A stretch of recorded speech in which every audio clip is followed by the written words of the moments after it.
आज का टॉपिक शायद आपके दिल के बहुत ही करीब लगे, स्पेशली अगर आप पाइसियन या वर्गो हो या फिर आपका मून साइन या ज्यादा प्लैनेट इन दोनों साइन में प्लेस्ड है। क्या आपने नोटिस किया है कि पिछले कुछ दिनों से नींद डिस्टर्ब हो रही है? रात को अच्छे से सोने के बावजूद सुबह उठते ही बॉडी में थकान फील हो रही है। ऐसा फील होता है कि होल नाइट माइंड ने रेस्ट नहीं किया और उस पर से अजीबोगरीब, सिंबॉलिक और कभी कभी कंफ्यूजिंग ड्रीम्स परेशान कर रहे हैं। टू डू लिस्ट तो बनती है पर काम कंप्लीट होने का नाम ही नहीं लेता। और सबसे अजीब बात, सुबह से शाम हो जाती है और समझ ही में नहीं आता कि टाइम कैसे निकल गया। अगर आप भी ये सब फील कर रहे हैं तो ये एक स्ट्रॉन्ग प्लैनेटरी ट्रांजिट का असर है जो आपकी लाइफ को चेंज कर रहा है। नमस्कार, मैं गरिमा एस्ट्रो हार्मोनी में आपका स्वागत करती हूँ। आज का टॉपिक है आप बीती। पाइसियन और वर्गो लोगों के साथ जो हो रहा है वो सिर्फ स्ट्रेस नहीं, एक डीप प्लैनेटरी कंजंक्शन का साइन है। मैं खुद पाइसियन मून और लग्न भी पाइसियन है। ये सारी चीजें मैं खुद भी फील कर रही हूँ। चलिए देखते हैं कि क्या क्या प्रॉब्लम्स आ रही है पाइसियंस और वर्गोस को। पाइसियन और वर्गो राशि के लोग एक अजीब सी सिचुएशन फेस कर रहे हैं। बहुत सारे लोग रिपोर्ट कर रहे हैं कि रात को अचानक नींद से जाग जाते हैं, रेस्टलेस फील करते हैं और कभी कभी तो इतने अजीबोगरीब और सिंबॉलिक सपने देखते हैं कि सुबह उठकर दिमाग हैवी लगता है, जैसे रात भर सपनों में कोई इमोशनल या स्पिरिचुअल जर्नी चल रही हो। इसका सबसे पहले और मेजर फैक्टर है वो है सैटर्न का पाइसियन में ट्रांजिट। सैटर्न जब भी पाइसियन में होते हैं वो आपके अंदर छुपे हुए फियर, ओल्ड कार्मिक बैगेज और इमोशनल पैटर्न को सरफेस पे ले आते हैं। इस वजह से नींद या तो टूट जाती है या सपने इतने इंटेंस और हैवी होते हैं कि सुबह टायर्ड फील करता है माइंड भी और बॉडी भी। अब साथ ही पाइसियन राशि में जो है वो नेपच्यून भी है और नेपच्यून इमेजिनेशन और इंट्यूशन के किंग माने जाते हैं। जब सैटर्न और नेपच्यून एक ही राशि में एक्टिव होते हैं तो सपने सिर्फ रैंडम नहीं होते, वो एक स्पिरिचुअल या कार्मिक मैसेज लेकर आते हैं। लेकिन जो सबकॉन्शियस माइंड है वो इन मैसेज को प्रोसेस नहीं कर पाता है और जिस वजह से नींद बहुत ज्यादा डिस्टर्ब होती है। अब बात करते हैं कि राहु और केतु, ये लोग भी, राहु भी इस समय में पाइसियन में है जो इस समय पाइसियन और वर्गो एक्सेस पर एक्टिव है। राहु पाइसियन में होने का मतलब है सबकॉन्शियस माइंड ओवर एक्टिव हो जाना। इस वजह से सपने जो हैं वो ज्यादा सिंबॉलिक, अजीब और कई बार पास्ट लाइफ या फिर फ्यूचर से कनेक्टेड रहते हैं। इमोशनल बैगेज जो आपने कब का सप्रेस करके रखा है, ऐसी फीलिंग जिसको आपने दबा के रखी है, वो अब ड्रीम और रैंडम थॉट के थ्रू ऊपर आ रहे हैं। इस साइकिल में एक और इम्पॉर्टेंट रोल है वो है मून का। जब भी मून जो है वो पाइसियन वर्गो एक्सेस को क्रॉस करते हैं या राहु केतु के पास से ट्रांजिट करते हैं तब ल्यूसिड ड्रीम्स, नाइटमेयर और इमोशनल फ्लैशबैक्स जो हैं वो ज्यादा स्ट्रांग हो जाते हैं। मून सबकॉन्शियस को डायरेक्टली स्टिम्युलेट करते हैं और जब उसका राहु के या केतु के से कनेक्शन बनता है तब सपने और सच दोनों ही एब्स्ट्रैक्ट, डीप और कभी कभी स्पिरिचुअल हो जाते हैं। राहु और केतु इस वक्त रियलिटी और इमेजिनेशन के बैलेंस को हिला रहे हैं। राहु पाइसियन में आपके माइंड को ओवरथिंक करा रहे हैं और इल्यूजन क्रिएट कर रहे हैं और ऐसे सपने या सोच दे रहे हैं जिसमें वार्निंग साइन या फ्यूचर का कोई हिंट छुपा हुआ है। लेकिन रियल लाइफ में जो आप देखेंगे कि प्लानिंग हो रही है वो एक्शन नहीं हो पा रहा है। मतलब आप जो भी प्लानिंग कर रहे हैं कि हाँ मेरे को ये काम करना है, उसमें वो एक्शन पार्ट जो है वो मिसिंग है। दूसरी तरफ केतु जो है वो वर्गो में है, जो कि लॉजिक और रीजनिंग को ब्लर कर देते हैं। वर्गो जैसे प्रैक्टिकल और प्लानिंग वाली साइन को इस टाइम केतु जो है कंफ्यूज कर रहे हैं। नींद में ब्रेन रिलैक्स नहीं कर पा रहा, और या तो नींद बार बार टूट जाती है या फिर सुपरफिशियल सी नींद होती है, जिसमें बॉडी जो है वो रेस्ट तो करती है पर माइंड जो है वो एक्टिव रहता है। वर्गो के लिए केतु जो है डिसिप्लिन, रूटीन और फोकस को बहुत ज्यादा डिस्टर्ब कर रहा है। आपके लिए एक जो गोल है वो आपको क्लियरिटी दिखा रहा है, मतलब आपको समझ में तो आ रहा है कि ये मेरा गोल है और मुझे इसको कंप्लीट करना है, पर जब एग्जीक्यूशन का टाइम आ रहा है तो थोड़ा आप ब्लॉक फील कर रहे हैं। मतलब आप गोल तो देख रहे हैं पर उसको अचीव करने के लिए जो स्टेप्स होते हैं या जो वर्क करना चाहिए वो जगह उतना एफर्ट नहीं लग पा रहा है। ओवर थिंकिंग और इमोशनल प्रोसेसिंग की वजह से नींद जो है बहुत ज्यादा डिस्टर्ब हो रही है और दिन भर एनर्जी जो है बहुत लो सी फील हो रही है। अभी तक हमने सिर्फ मेंटल और इमोशनल लेवल की बात की, लेकिन अगर आप पाइसियन हो और आपने नोटिस किया कि फिजिकल लेवल पर भी बॉडी में काफी डिस्कम्फर्ट फील हो रहा है, specially back pain, neck stiffness, constant fatigue, leg pain और लोअर बैक में हैवीनेस, जैसे बॉडी थक गई हो, इसका मेन रीजन है सैटर्न का पाइसियन में ट्रांजिट। जब सैटर्न पाइसियन में होते हैं तो वो हमेशा आपके बोन्स, जॉइंट्स और स्पाइन पर बहुत प्रेशर डालते हैं।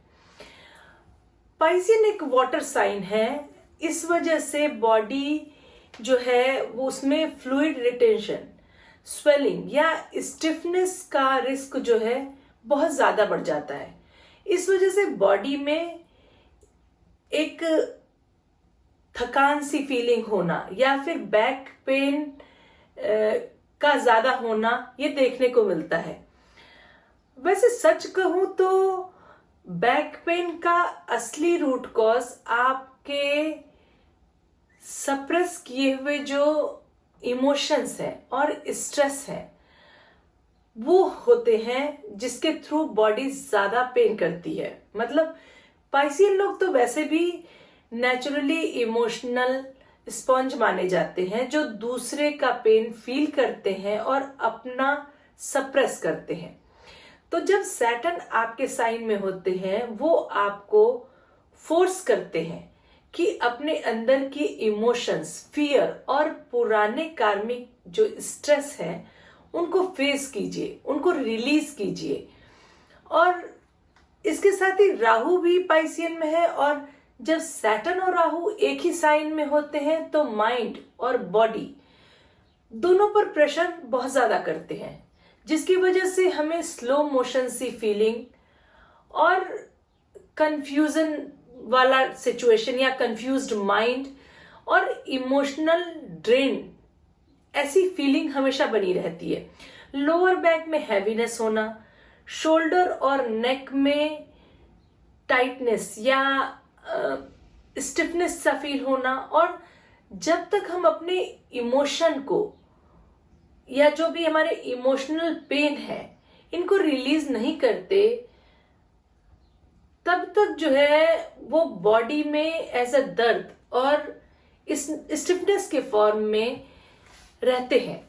मतलब फिजिकल जो पेन है वो देखिए तो आपके एक तरह से इमोशनल चीजों को कंट्रोल करने की वजह से फिजिकल पेन ज्यादा महसूस होता है। दूसरी तरफ देखा जाए तो नेपच्यून जो है वो भी पाइसियन में अपनी फुल पावर में है, तो वो आपके सबकॉन्शियस और ड्रीम वर्ल्ड को इस टाइम पीरियड में हाइपर एक्टिव कर रहे हैं। इस वजह से जो रात को सपने इतने डीप और जो इंटेंस टाइप के सपने होते हैं वो हम लोग देख रहे हैं, और जब हम सुबह उठते हैं तो माइंड बहुत ज्यादा टायर्ड और रेस्टलेस फील करता है। जैसे आप नींद में भी इमोशनली कुछ काम कर रहे हो, या नींद में भी आप प्रॉपर रेस्ट माइंड का नहीं मिल रहा है, तो नींद में भी ऐसे फीलिंग है जैसे कुछ तो मिसिंग है, मतलब वो प्रॉपर स्लीप नहीं है, कुछ तो जरूर मिसिंग है। तो दोस्तों, ये जो कॉम्बिनेशन है Saturn Neptune Rahu Ketu axis का, ये आपको पुश कर रहा है कि आप जो है अपने पुराने इमोशनल पैटर्न्स, कार्मिक जो आपके ब्लॉक्स हैं, या जो अनसॉल्व्ड फियर है, पेन है, इनको फाइनली हील कीजिए, रिलीज कीजिए, अपने को फ्री करिए।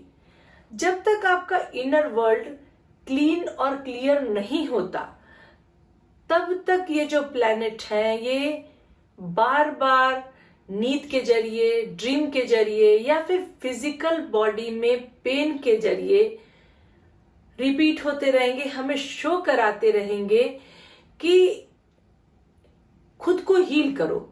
एक्चुअली देखिए तो ये जो टाइम है, ये एक जो प्लैनेट्स हैं वो हमें एक मैसेज दे रहे हैं। वो कह रहे हैं लेट गो करो, हील करो, प्रॉब्लम्स को एक्सेप्ट करो।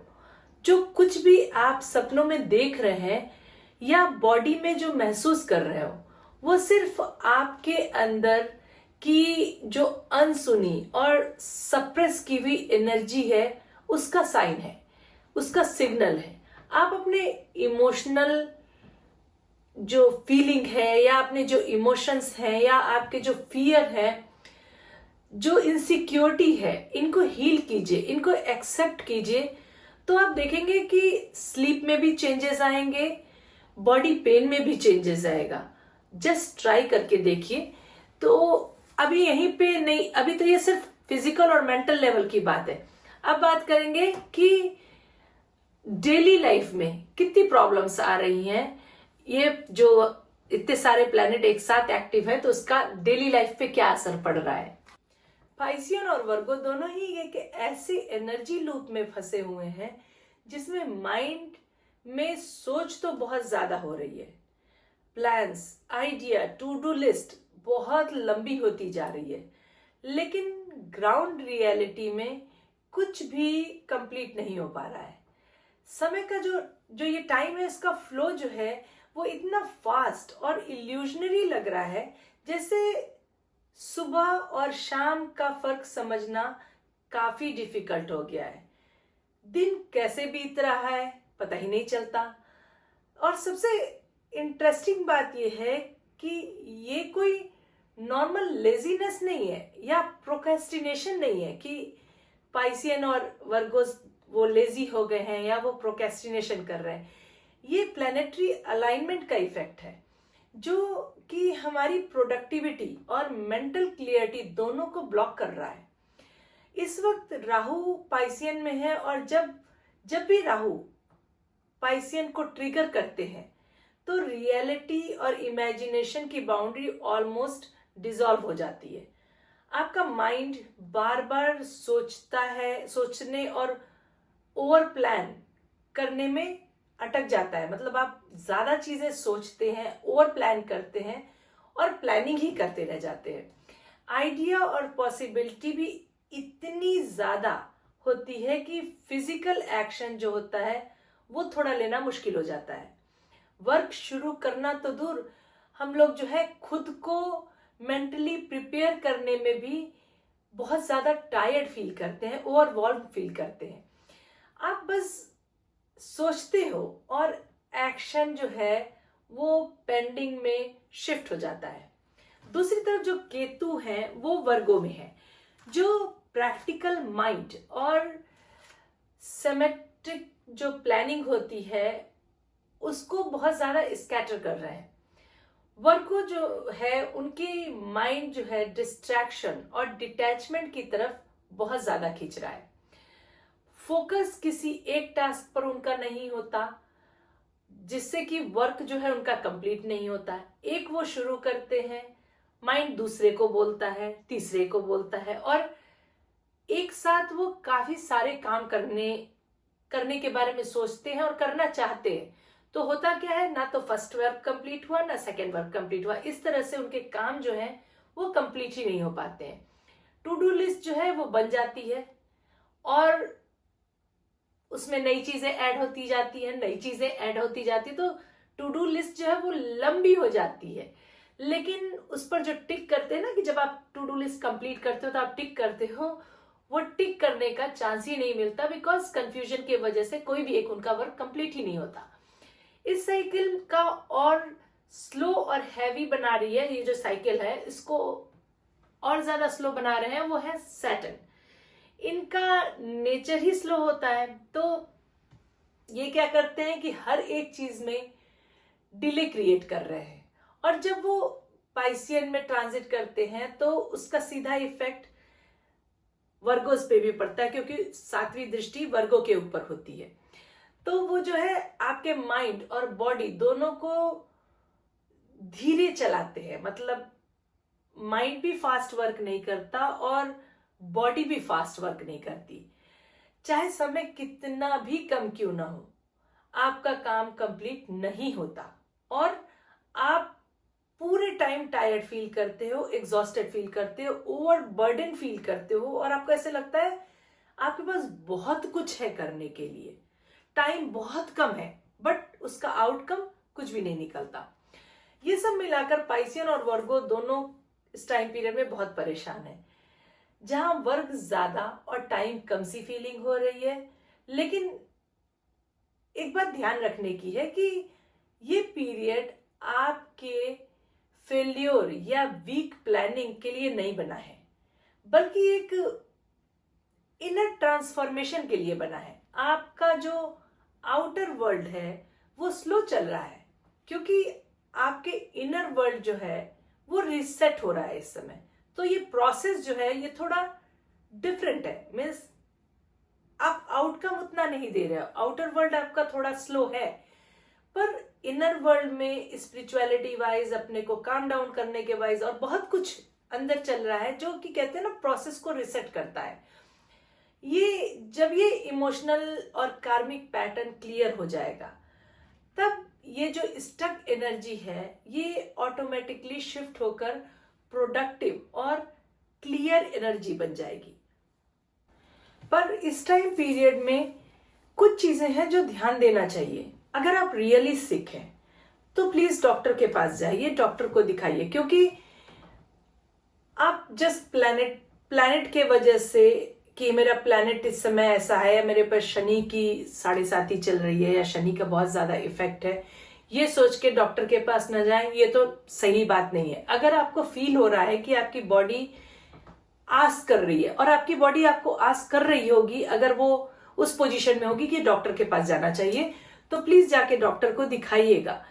और साथ साथ अपने इमोशन को रिलीज करने की कोशिश कीजिएगा। जो भी आपके माइंड में चल रहा है, ऐसे पुराने थॉट्स, ऐसे पुराने पेन्स, ऐसी इनसिक्योरिटी सी जो फीलिंग है, या जो चीज आपको अच्छी नहीं लगी, वो सारी चीजों को रिलीज करने की कोशिश कीजिए।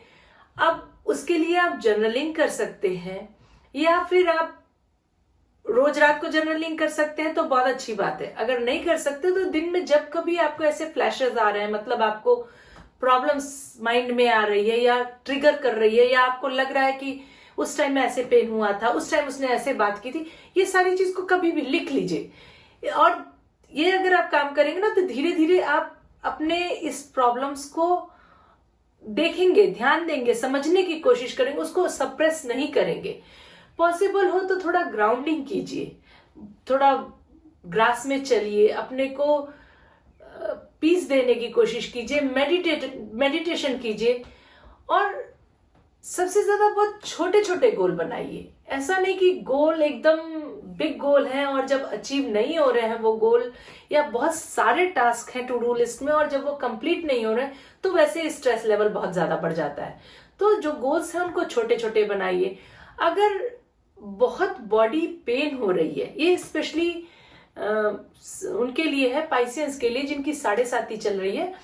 अगर आपके बॉडी में कोई सीरियस इश्यू नहीं है कि डॉक्टर को दिखाने वाला इश्यू नहीं है, जस्ट आपको बॉडी टायर्ड फील कर रहा है, लेग पेन हो रहा है, या बॉडी एक अजीब से थकान वाली है, तो सिसमे ऑयल का मसाज कीजिए। इससे आपको बहुत ज्यादा आराम मिलेगा। इस टाइम पीरियड में बहुत बार आपको ऐसे लगेगा जैसे आपका हेड एकदम खाली हो गया है, या बहुत ज्यादा हैवी हो गया है, या पेन हो रहा है। इन सब टाइम में आपको सिसमे ऑयल का मसाज अपने बालों में, मतलब हेड पे और अपने बॉडी पे करना चाहिए। इससे आप एक अलग सी एनर्जी फील करेंगे। वो भी ट्राई कर सकते हैं। वर्गोस के लिए कुछ रेमेडी है। रेमेडी क्या कहूंगी, कुछ बातें हैं कि आप जो है अपने फोकस और डिसिप्लिन के लिए टू डू लिस्ट बनाइए। लेकिन ये जो टू डू लिस्ट है, ये लंबी टू डू लिस्ट नहीं बनेगी। ये टू डू लिस्ट सिर्फ 3 टास्क उसमें लिखना होगा। मतलब आप जो टू डू लिस्ट बनाएंगे उसमें आप सिर्फ 3 टास्क लिखेंगे जो आप दिन भर में या फर्स्ट हाफ में, लाइक मॉर्निंग से लेके टिल नून तक मुझे ये 3 वर्क कंप्लीट करना है, इवनिंग से लेके नाइट तक मुझे 3 वर्क कंप्लीट करना है। पर जो टू डू लिस्ट बनेगी वो एक साथ 6-8 वर्क्स की नहीं बनेगी। जस्ट 3 वर्क्स की आप टू डू लिस्ट बनाइए और उसको कंप्लीट करने की पूरी कोशिश कीजिए। और ये जान लीजिए कि बाकी जितने काम हैं वो सब एक्स्ट्रा वर्क है, उनको छोड़ दीजिए। जो आपकी प्रायोरिटी वर्क है, जो आपको बहुत जरूरी है करना है, उनको पहले कीजिए। उन 3 लिस्ट को लिखिए और जैसे जैसे आप कंप्लीट करते जाते हैं उनको टिक कीजिए। अगर आपके पास बड़ा वर्क है उसको भी आप 3 पीसेस में, 4 पीसेस में कट कीजिए। कि लाइक सपोज आपको कुछ बड़ी चीजें पढ़नी है, तो ऐसा नहीं कि अब पूरा एक चैप्टर पढ़ना है तो आप उसके टू डू लिस्ट में हो कि आज मैं पूरा चैप्टर खत्म करूंगा। अगर आप नहीं कर सकते, आपको लगता है कि ये टू बिग है, तो उस चैप्टर को भी 3 पार्ट में डिवाइड कर दीजिए, 4 पार्ट में डिवाइड कर दीजिए कि फर्स्ट हाफ में मैं इतना कंप्लीट करूंगा, सेकेंड हाफ में मैं ये काम करूंगा, थर्ड हाफ में मैं ये काम करूंगा। क्योंकि जब आप छोटे छोटे गोल्स बनाएंगे और आप उन पर टिक करेंगे तो आपकी एनर्जी चेंज होगी और आप मोर प्रोडक्टिव फील करेंगे। ऐसा ट्राई करके देखिएगा, ये आपके लिए बेटर ऑप्शन होगा। और ये जान लीजिए कि जब केतु वर्गों में होते हैं तो ओवर प्लानिंग हमेशा फेल्योर होती है, तो इसलिए ओवर प्लानिंग मत कीजिएगा। माइंडफुल ब्रेक्स लीजिएगा। मतलब प्लानिंग उतनी ही हो जो आप कंप्लीट कर सकते हो। जब आप वर्क कर रहे हैं तो बीच बीच में आपको ब्रेक लेना चाहिए। लाइक जैसे 1.5 आवर आपने कोई काम किया या 1 आवर आपने कोई काम किया, तो 5 मिनट का ब्रेक लीजिए या 10 मिनट का ब्रेक लीजिए। पर हाँ, ये ब्रेक आपके फोन का ब्रेक नहीं होगा। ये जो आप ब्रेक लेंगे ये एक साइलेंट पॉज ब्रेक होगा, जिसमें कोई फोन नहीं, कोई स्क्रीन नहीं, कुछ भी नहीं। इस ब्रेक टाइम में आपको क्या करना है कि आपको अपने ब्रेथ और अपनी बॉडी पे ध्यान देना है। मतलब कि आप 10 मिनट्स का जो ब्रेक लेंगे उसमें आप अपने माइंड को काम डाउन करेंगे, जो आपने पढ़ा है उसको सोचेंगे, या जो आपने वर्क किया है उसको क्या गलत किया, क्या सही किया, उसके बारे में सोचेंगे। अगर ऐसा कुछ भी नहीं इंपॉर्टेंट आपने किया तो जस्ट अपनी बॉडी पे ध्यान दीजिएगा, 2-4 ब्रेथ एक्सरसाइज कर लीजिएगा। क्योंकि ये जो काम अगर आप करते हैं 5 मिनट का या 10 मिनट का ब्रेक, ये जो केतु का स्कैटर्ड इफेक्ट है ना, उसको काम डाउन करता है, उसको नेचुरल करता है। इसलिए ये रेमेडी बहुत ही फायदेमंद होती है। और ये जान लीजिए कि परेशान मत होइए। इस समय आपको ये जो टाइम है आपको सीखना है, क्योंकि ये टाइम आपको सिखाने आया है। आपका सेल्फ ट्रस्ट, आपका इमोशनल मैच्योरिटी और आपका सरेंडर, ये तीनों चीजें इस टाइम पीरियड में आपको लर्न करनी पड़ेगी। और जितनी जल्दी आप लर्न कर लेंगे, जितनी जल्दी आप एक्सेप्ट कर लेंगे, उतना ज्यादा आपके लिए अच्छा होगा। आपकी जो भी इस टाइम में करंट सिचुएशन है या लाइफ में जो भी करंट सिचुएशन चल रही है, वो आपको पुश कर रही है कि आप लेट गो करें और अपने अंदर की रियल स्ट्रेंथ को एक्टिव करें। ये फेज जो है ना, ये कुछ हफ्तों या महीनों तक ही बस चलेगा, क्योंकि देखिए 18 मई को तो वैसे भी राहु पाइसियन को छोड़ के चले जाएंगे, राहु केतु दोनों ही चले जाएंगे, तो पाइसियन और वर्गो राहु केतु के एक्सेस से हट जाएंगे, तो एक चेंज तो आएगा। सैटर्न रहेंगे, नेपच्यून रहेंगे, बट हाँ उसका डिफरेंस आपको देखने को मिलेगा। अब जो देखना ये कि आपके सपने जो अभी इतने स्कैटर टाइप के हैं, या लाइफ जो इतनी स्कैटर टाइप की है, जब राहु केतु मूव करेंगे ना, तो जो आपके सपने हैं वो बहुत ज्यादा क्लियर और मीनिंगफुल हो जाएंगे। आपको उसके बाद इमोशनल पीस मिलेगी, और फिजिकल जो फिटीग है, जो टायर्डनेस है, जो पेन है, ये सारी चीजें कम हो जाएंगी, और आप जो है इनर एनर्जी बहुत ज्यादा फ्लो करेंगे। और सबसे ज्यादा अच्छी चीज होगी कि आपके वर्क में डिसिप्लिन बढ़ जाएगी। आप तब सैटर्न का पूरा इफेक्ट होगा कि आप जो काम होगा स्लो वर्क, बट जो काम कर रहे हैं ना, अगर आप उसको डिसिप्लिन के साथ करेंगे तो आप सैटर्न को हैप्पी करेंगे, और आप वर्क में बहुत ज्यादा फायदा देखेंगे, बिकॉज वैसे भी डिसिप्लिन बहुत इंपॉर्टेंट है। तो ये सारी चीजें जो है आपकी बेटर होंगी 18 में, मतलब कुछ हफ्तों या महीनों के अंदर में बेटर होने लगेंगी। सो परेशान मत होइएगा, और ये समझ लीजिए कि ये एक स्पिरिचुअल रीबर्थ का प्रोसेस है, इसको हैप्पीली एक्सेप्ट करिए। और प्लीज कमेंट में अपनी फीलिंग जरूर शेयर कीजिएगा कि क्या आप भी इनमें से किसी एक चीज को फेस कर रहे हैं, मेंटल हेल्थ को, स्लीप को, फिजिकल हेल्थ को, या टू डू लिस्ट को, या कोई और प्रॉब्लम आपको फील हो रही है। तो प्लीज कमेंट कीजिएगा, शेयर कीजिएगा, तो उससे मुझे भी पता चलेगा कि और क्या क्या चीजें इस टाइम पीरियड में पाइसियन और वर्गोस को हो रही है। अगर आपको कंसल्टेशन चाहिए तो आप मेरे इस ईमेल आईडी पर मेरे को कांटेक्ट कर सकते हैं, और फिर हम लोग आपस में बातें कर सकते हैं। अगले वीडियो में एक नए कंटेंट के साथ फिर से आपसे मिलते हैं, तब तक के लिए नमस्ते।